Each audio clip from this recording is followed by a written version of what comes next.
Hello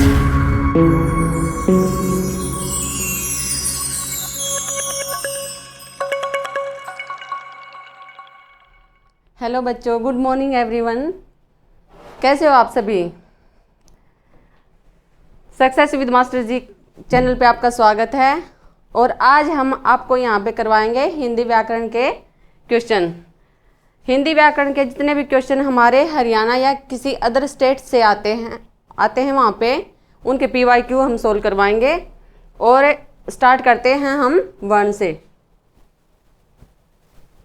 तो आज का हमारा मेन फोकस रहेगा PYQ पे, और इसका फर्स्ट टॉपिक रहेगा हमारा वर्ण, वर्णमाला और परिभाषा एवं भेद। तो देखो बच्चों, पहला क्वेश्चन, भाषा की सबसे छोटी इकाई को क्या कहा जाता है? बताइए आप सभी।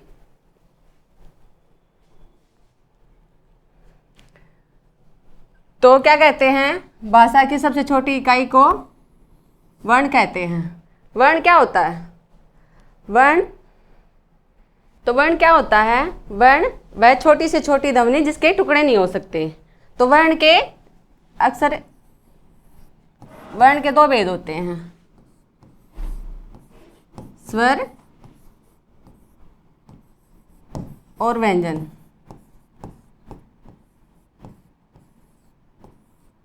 स्वर क्या होता है? स्वर होता है जो स्वतंत्र रूप से बोला जाए, उसे हम क्या कहते हैं? स्वर। और व्यंजन क्या होता है? जो स्वरों की सहायता से बोले जाएं उसे हम व्यंजन कहते हैं। ठीक है, अब अगला प्रश्न देखते हैं। भाषा की सार्थक लघुत्तम इकाई किसे माना जाता है? बताइए। भाषा की सार्थक लघुत्तम इकाई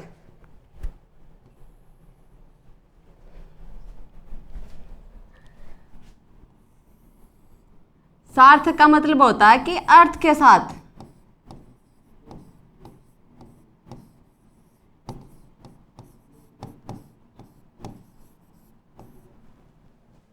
यानी कि वह ध्वनि, जो ध्वनि तो हो ही हो लेकिन उसके साथ हमें हर अर्थ भी देती हो, सार्थक अर्थ जिसका सही अर्थ हो।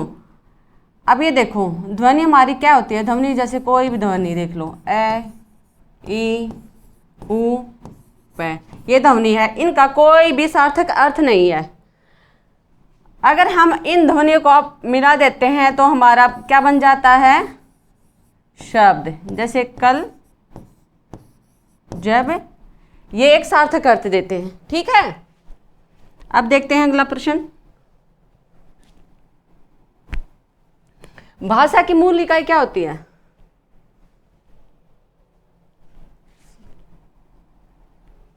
बताइए। भाषा की मूल इकाई क्या होती है? अभी बताया था।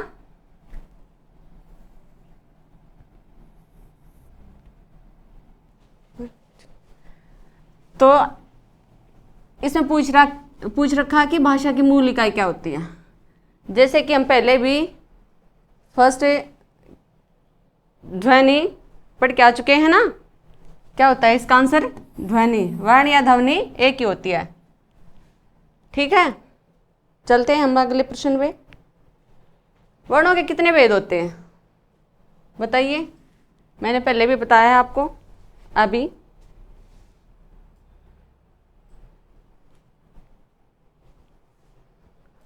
वर्णों के कितने भेद होते हैं?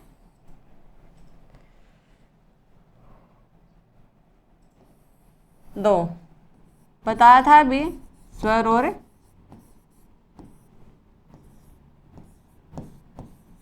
व्यंजन।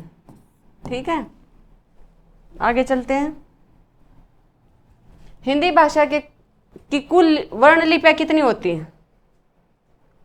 जो भी हमारे हिंदी भाषा के अंदर वर्णों की टोटल संख्या पूछी है कि कितनी होती है, बताइए।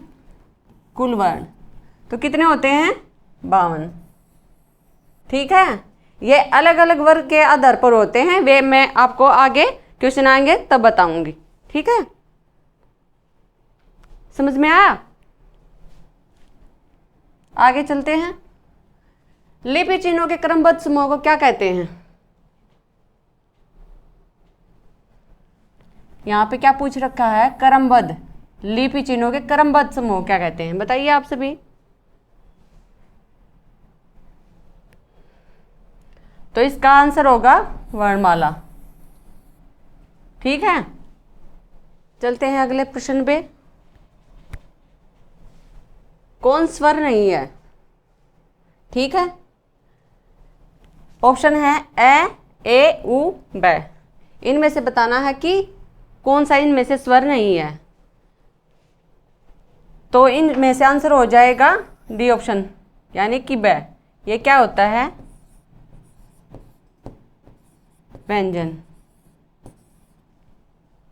ठीक है, चलते हैं अगले प्रश्न पे।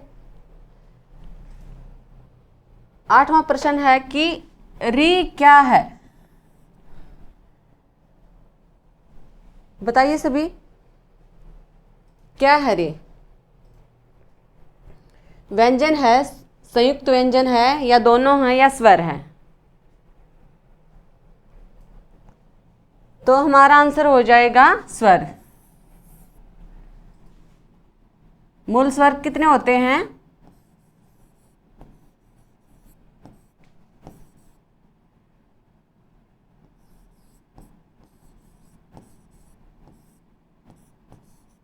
4 होते हैं। कौन से होते हैं? ई, उ और री, ये हमारे मूल स्वर होते हैं। ठीक है, चलते हैं अगले प्रश्न पे। 9वां प्रश्न है कि भाई इनमें से किस शब्द में री की मात्रा का उपयोग हुआ है? ये पूछ रखा है कि री की मात्रा का प्रयोग। ऑप्शन है हमारा वृष्टि, रिपु, क्रिया, वर्षा। बताइए इनमें से री का प्रयोग कौन से ऑप्शन में हुआ है? तो हमारा आंसर हो जाएगा वृष्टि। इसमें हमारा री का प्रयोग हुआ है। ठीक है, चलते हैं अगले प्रश्न पे। अब 10वां प्रश्न है हमारा कि जिनका उच्चारण स्वतंत्र रूप से होता है और जो व्यंजन के उच्चारण में सहायक होते हैं उसे क्या कहते हैं? बताइए। ऑप्शन है हमारा संज्ञा, स्वर, व्यंजन, विसर्ग। क्या पूछ रखा है यहाँ पे कि जिनका उच्चारण स्वतंत्र रूप से होता है और व्यंजन के उच्चारण में सहायक होते हैं। तो हमारा ऑप्शन हो जाएगा स्वर, बी। ठीक है, इनका हम स्वतंत्र रूप से प्रयोग करते हैं और व्यंजन स्वरों की सहायता से बोले जाते हैं। ठीक है, चलते हैं अगले प्रश्न पे। हमारा 11वां प्रश्न होगा कि स्वरों की संख्या कितनी होती है? बताइए आप सभी। इन्होंने पूछा कि स्वरों की संख्या कितनी होती है? 11, 13, 9, 10।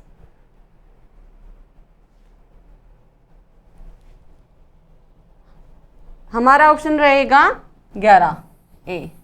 कौन कौन से होते हैं? 11 ए, आ, ई,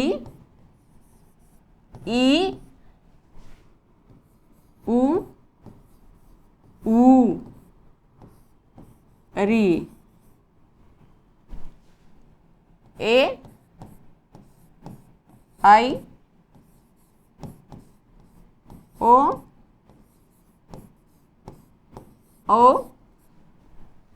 ठीक है,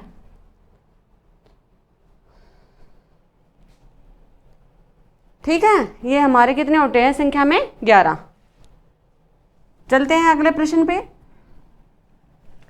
स्वरों का उच्चारण, यहां पे पूछ रखा है कि स्वर का उच्चारण कैसे होता है? तो हमारा फर्स्ट ऑप्शन है व्यंजनों की सहायता से होता है, या अनुस्वार की सहायता से होता है, या अनुनासिक की सहायता से होता है, या बिना किसी सहायता से होता है। बताइए आप सभी, स्वरों का उच्चारण कैसे होता है? तो हमारे यहाँ पे ठीक रहेगा डी ऑप्शन,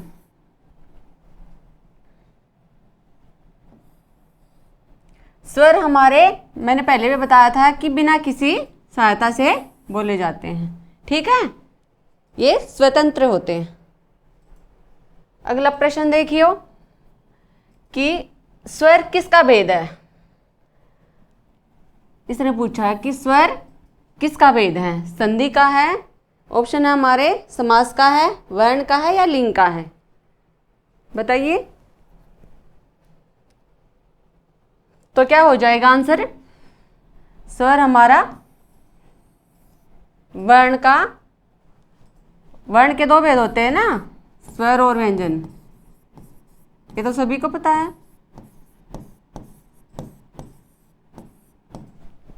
ठीक है, चलते हैं हम अगले क्वेश्चन पे।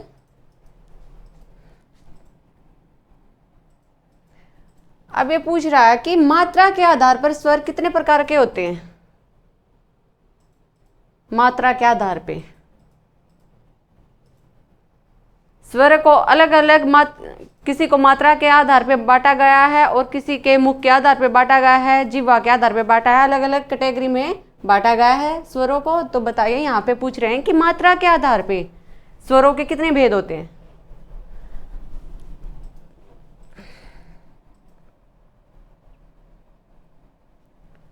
तो कितने भेद होते हैं, 3। बी ऑप्शन हमारा ठीक रहेगा। कौन कौन से होते हैं हमारे, ह्रस्व, ह्रस्व स्वर, दीर्घ स्वर और तीसरा हमारा रहेगा प्लुत स्वर।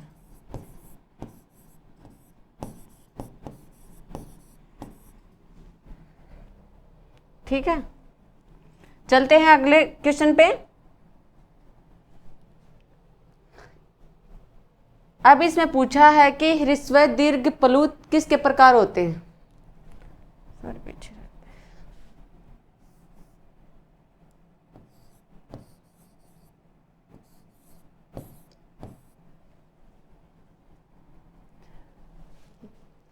अब इसमें पूछ रखा है अगले प्रश्न में कि ह्रस्व, दीर्घ और प्लुत किसके प्रकार होते हैं।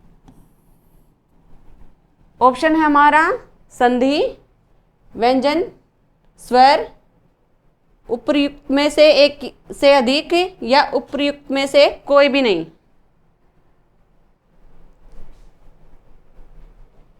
तो आंसर हमारा क्या रहेगा, बताइए, सी। ठीक है, ये पहले ही मैंने पहले वाले प्रश्न में बताया है कि कितने भेद होते हैं। चलते हैं अगले प्रश्न पे। किस समूह में सभी स्वर दीर्घ हैं। तो बताइए, 4 ऑप्शन है, कौन से वाला होगा। सभी स्वर दीर्घ पूछा है यहाँ पे, तो हमारा कौन सा ऑप्शन रहेगा, ए ऑप्शन ठीक रहेगा। ठीक है, इसमें क्यों नहीं है, बी वाले में ये लय आ गया है, यहाँ पे ये व्यंजन है और ये ह्रस्व है, हमारा ये मूल वर्ण है। ठीक है, अभी देखते हैं ये ई क्यों है। यहाँ पे आप ये सोच रहे होगे कि ये ए है। अब ये ई किसके मेल से बनता है, ई प्लस ई के मेल से इस ई का निर्माण होता है। अब ये सेकंड ए है, ए प्लस ई के मेल से बनती है ये ए। आई बनती है हमारे ए के साथ, जब ए का मेल होता है तो आई बनती है। अब ओ है, ओ का कैसे होता है, ए के साथ, ये सभी ए के साथ मिले हुए हैं, ए के साथ जब ऊ का मेल होता है तब हमारा क्या बन जाता है, ओ। और जब ए के साथ ओ मिलता है तो हमारा क्या बन जाता है, औ। ठीक है, समझ में आया। चले आगे, चलते हैं अगले क्वेश्चन पे। हिंदी भाषा में ह्रस्व स्वरों की संख्या कितनी होती है। ऑप्शन है हमारे 11, 4, 7, 2। बताइए आप सभी। क्या पूछा है? हिंदी भाषा में ह्रस्व स्वरों की संख्या कितनी होती है? 4। ये ही हमारे मूल स्वर होते हैं। कौन से?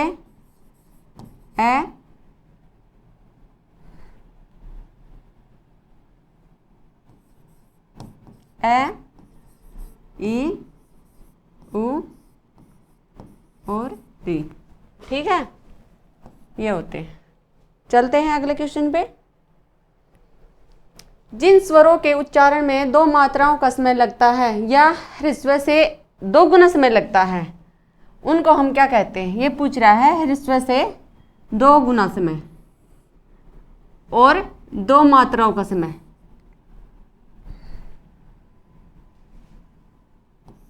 दो मात्राओं का समय।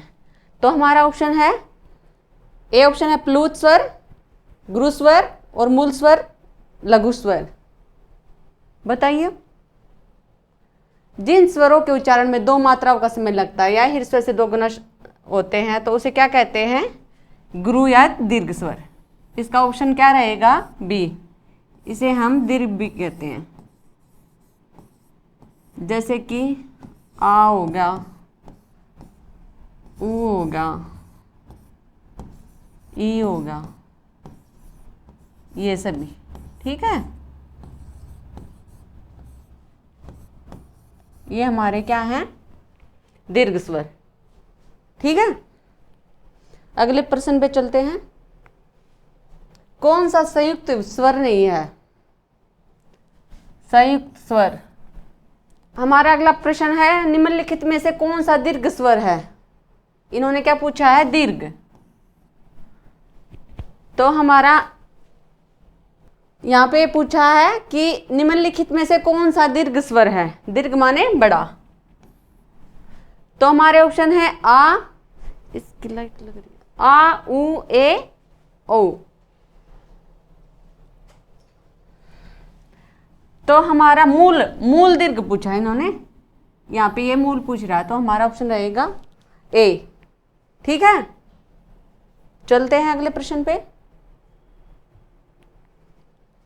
निम्नलिखित में से कौन सा संयुक्त स्वर नहीं है? संयुक्त स्वर नहीं है, बताइए आप सभी।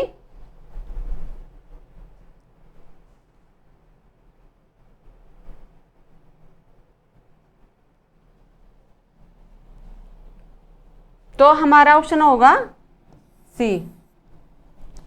ठीक है, तो आज के लिए इतना ही। ठीक है, अगली क्लास में फिर मिलेंगे और उम्मीद है कि आप सबको हमारी क्लास अच्छी लगी होगी और क्लास हमारी हेल्पफुल रही होगी। तो इसी के साथ बने रहिए success with master ji channel पे हमारे साथ। धन्यवाद।